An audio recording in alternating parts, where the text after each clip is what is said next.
Mary Startzman has loved gardening since childhood. When starting her own garden in Berea, she found inspiration in a gate she saw in the movie Barry Lyndon. Today, her backyard garden is an explosion of colors and textures, with surprises around every corner. Here we are at the very heart of Mary's garden.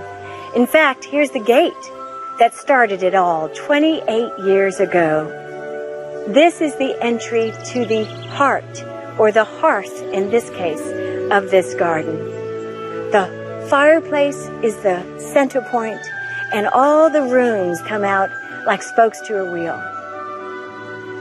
My garden is pretty much divided into different, I would call them vistas, and they all have their own little special plants, or they're all special effects. They're all different, but they're all part of the one. That unites it from one room to the next to the next. The connecting element there is the fact that, of course, it's all the garden plants.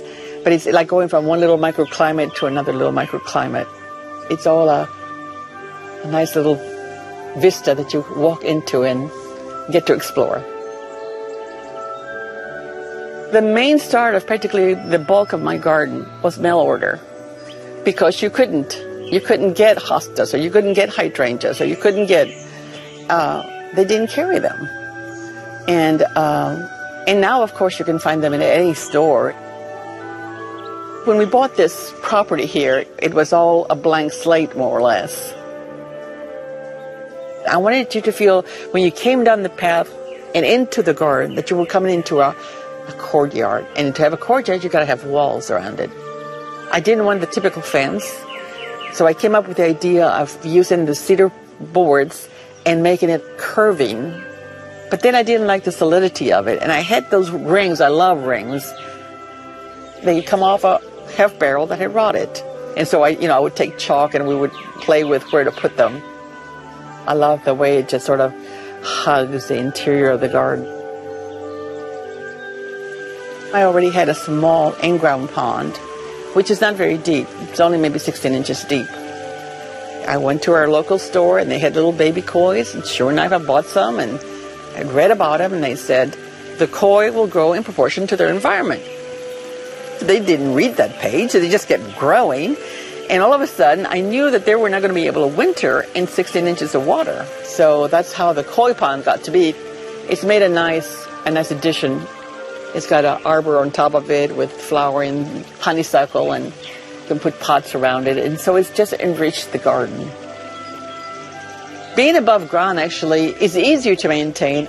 The filters that you have to clean out, you only clean them out twice a year.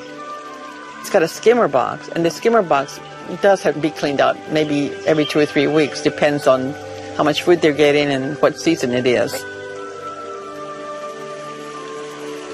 Even the main filters in the koi pond are not that hard to deal with. You just take them out and rinse them and put them back in. So I'll put out little metal tables on the hosta bed and put the bags of filter media on them and then rinse them so that the water and the nutrients get used. To me, they're kind of like the water-type butterflies. You have the butterflies that go in and out of the garden, through the gates and around, and you see them flitting around everywhere. And the koi do the same thing, but they do it in the water. From the small fish pond, you wander around to the side and go up to the tree house. It's just a lovely area to spend time up there, or if you want to go up there and survey and get a different feel for the garden, see it from a different perspective.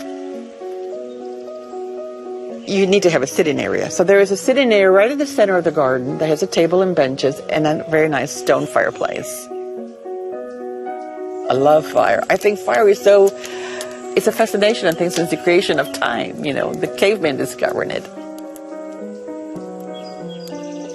There are paths that wind around away from the fireplace and then circle back to the center of the garden.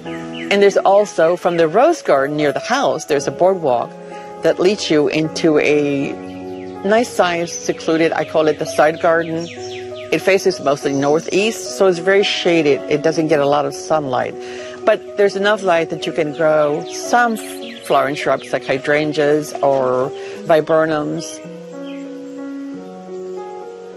The art elements in the garden are kind of anchoring focus point that helps the eye to rest on something that is not green, that is not flowering, and yet it adds another dimension of mystery or intrigue or beauty to the garden.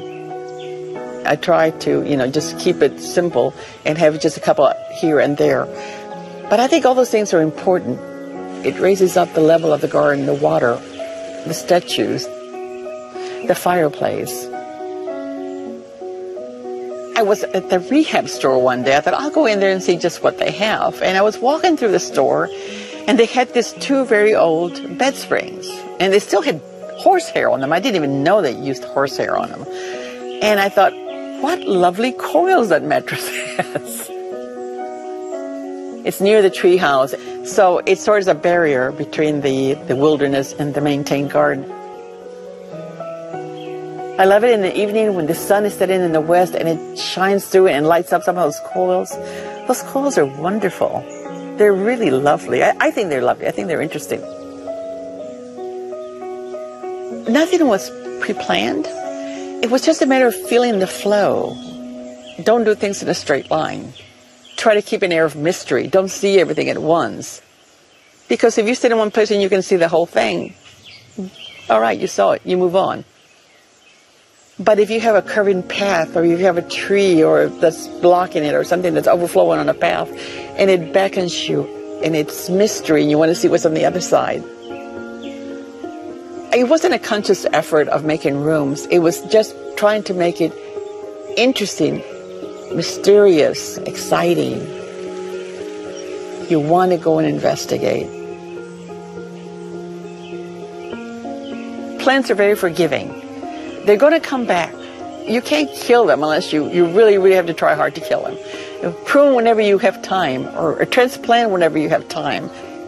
Don't be afraid to try. Trial and error is your best teacher, more so than any book, I think. You'll remember it if you do it.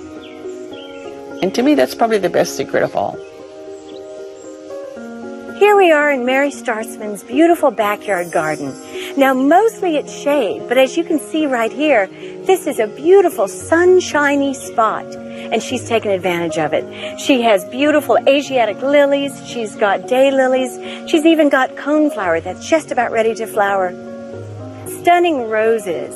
This, in fact, she calls her rose garden. Blended in with the roses are black-eyed Susans. She's even got the climbing flowers that are native, the trumpet honeysuckle, beloved by hummingbirds. So if you have even the smallest spot of sunshine in your garden, take advantage of it. Plant daylilies or black-eyed Susans, even roses. Plant something that loves sun, that will bring you joy and color to your garden.